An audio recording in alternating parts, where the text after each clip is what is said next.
إن الحمد لله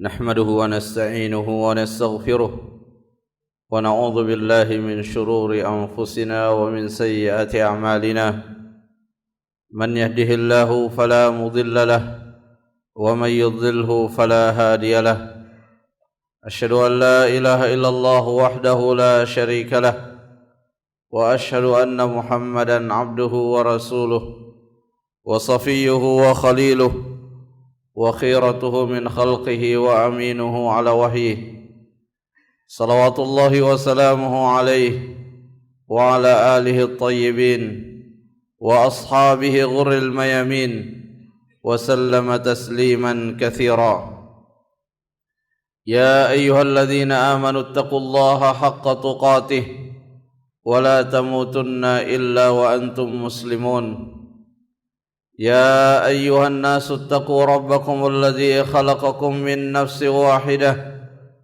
وخلق منها زوجها وبث منهما رجالا كثيرا ونساء واتقوا الله الذي تساءلون به والأرحام إن الله كان عليكم رقيبا يا أيها الذين آمنوا اتقوا الله وقولوا قولا سديدا يصلح لكم أعمالكم ويغفر لكم ذنوبكم ومن يطع الله ورسوله فقد فاز فوزا عظيما أما بعد فإن خير الكلام كلام الله وخير الهدى هدى محمد صلى الله عليه وسلم وشر الأمور محدثاتها فإن كل بدعة ضلالة.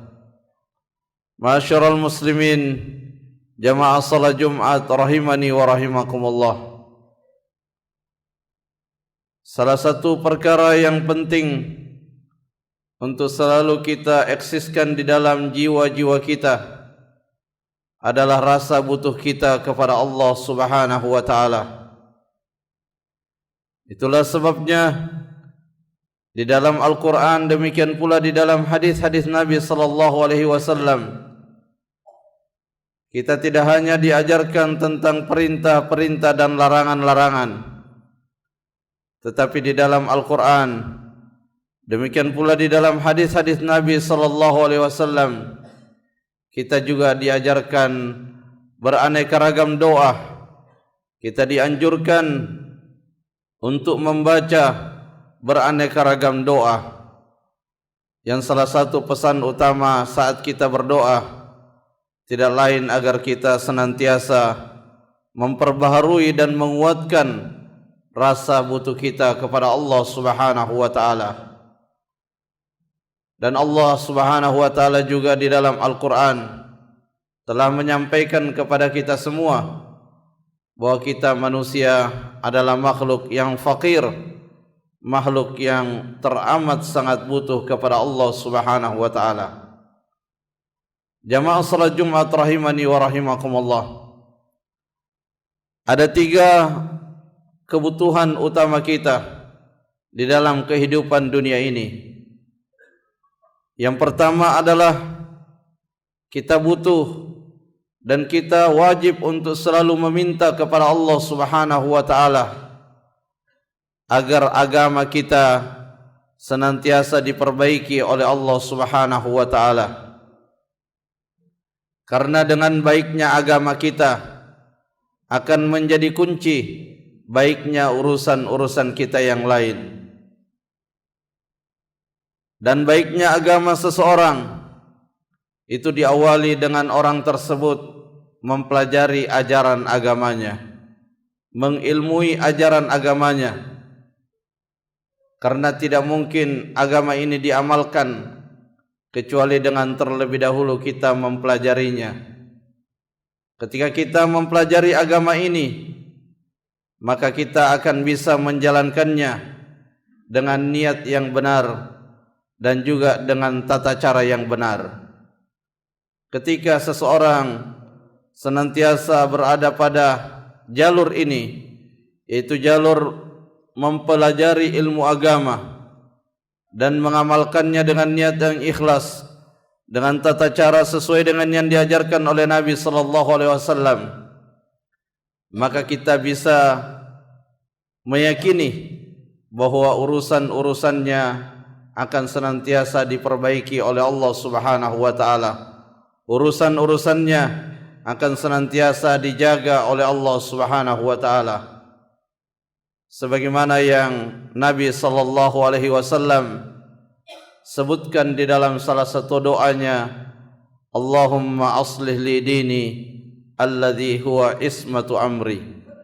Ya Allah, perbaikilah untukku agamaku, karena itulah yang merupakan kunci keterjagaan semua urusan-urusan kita. Dan kalau kita cermati secara seksama dan lebih mendalam, maka kita memang akan mendapatkan adanya keterkaitan yang sangat erat antara baiknya agama seseorang dengan terjaganya urusan-urusannya. Ketika agama kita baik, maka itu berarti kita selalu menjadikan aturan-aturan Allah Subhanahu wa taala sebagai skala prioritas, dan secara otomatis menjadikan diri kita melangkah di kehidupan dunia ini sesuai dengan apa yang dikehendaki oleh Allah Subhanahu wa taala. Ketika kehidupan ini kita jalani sesuai dengan kehendak Allah Subhanahu wa taala, sesuai dengan aturan-aturannya, maka Allah Subhanahu wa taala akan memberikan dan menaungi kita dengan pertolongan-pertolongannya yang sangat khusus dan spesial. Jamaah salat Jumat rahimani wa rahimakumullah. Yang kedua yang juga sangat kita butuhkan dan kita memintanya kepada Allah Subhanahu wa taala, yaitu kita meminta kepada Allah agar urusan-urusan dunia kita diperlancar dan diperbaiki oleh Allah Subhanahu wa taala. Karena di atas bumi inilah, di kehidupan dunia inilah, kita mempersiapkan diri kita untuk menghadapi kehidupan akhirat.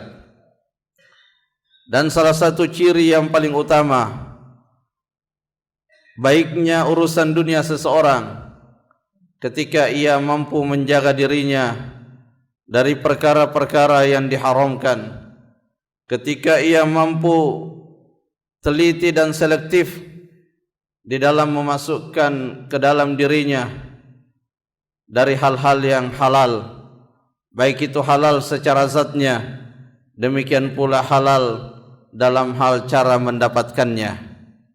Salah satu wasiat yang disampaikan oleh Allah Subhanahu wa taala kepada para nabi, ya ayyuhar rusul kulu minat thayyibati wa'malu salihah. Wahai sekalian para rasul, makanlah dari yang halal, yang baik-baik, dan laksanakanlah amal saleh. Al-Hafidh Ibnu Katsir rahimahullah ketika menjelaskan ayat ini, beliau mengatakan bahwa ayat ini menunjukkan adanya keterkaitan yang sangat erat antara makanan halal yang masuk ke tubuh kita dengan kemampuan untuk melaksanakan amal saleh. Dan secara otomatis juga terpahami dari perkataan itu bahwa ketika seseorang tidak menjaga makanannya, tidak peduli dengan urusan halal dan haram, maka itu akan berefek pada kesulitan bagi dia untuk bisa produktif di dalam melakukan amal-amal saleh. Jamaah salat Jumat rahimani wa rahimakumullah. Dan itulah yang juga diminta oleh Nabi sallallahu alaihi wasallam, wa aslih li dunyaya allati fiha ma'ashi, dan perbaikilah urusan duniaku yang mana di dalamnya aku melangsungkan kehidupanku. Dan yang ketiga, yaitu kita butuh dan meminta kepada Allah Subhanahu wa taala agar dapat memanfaatkan waktu yang Allah berikan kepada kita. Karena nikmat berupa waktu akan kita pertanggungjawabkan. Detik per detik yang kita lewati di kehidupan dunia ini adalah nikmat yang tentu akan ditanya kemana kita menyalurkan nikmat waktu tersebut. Ketika seseorang mampu memanfaatkan waktunya di dalam ketaatan kepada Allah Subhanahu wa taala, atau paling minimal di dalam perkara-perkara yang mubah, maka tentunya itulah yang akan memudahkan baginya untuk mempertanggungjawabkan nikmat berupa waktu di hadapan Allah Subhanahu wa taala. Dan Nabi sallallahu alaihi wasallam juga telah mengajarkan kepada umatnya, kepada kita semua, agar meminta kepada Allah Subhanahu wa taala, waj'alil hayata ziyadatan li fi kulli khair. Ya Allah, jadikanlah kehidupan yang Engkau berikan, umur yang Engkau berikan sebagai sebab bertambahnya kebaikan-kebaikan kita. Dan jika ternyata, dan itu sesuatu yang pasti, Allah mentakdirkan untuk mewafatkan kita, maka wafatnya kita itu adalah waktu bagi kita untuk berhenti dari keburukan-keburukan yang kita lakukan. Dan itu juga salah satu dari materi yang diminta oleh Nabi sallallahu alaihi wasallam, waj'alil mauta rahatan li min kulli syarr. Barakallahu li wa lakum fil Qur'anil azim. Aqulu qawli hadza wa astaghfirullah li wa lakum.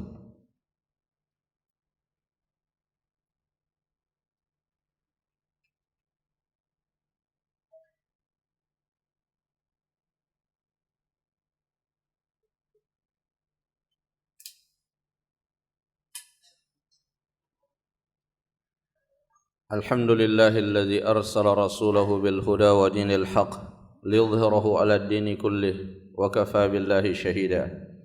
Asyhadu an la ilaha illallah wahdahu la syarika lah wa asyhadu anna Muhammadan 'abduhu wa rasuluh. Ballagha ar-risalah wa addal amanah wa nasaha al-ummah wa jahada fillahi haqqa jihad hatta taraka ummatahu 'alal mahajjatil bayda lailuha kanahariha la yazighu anha illa halik.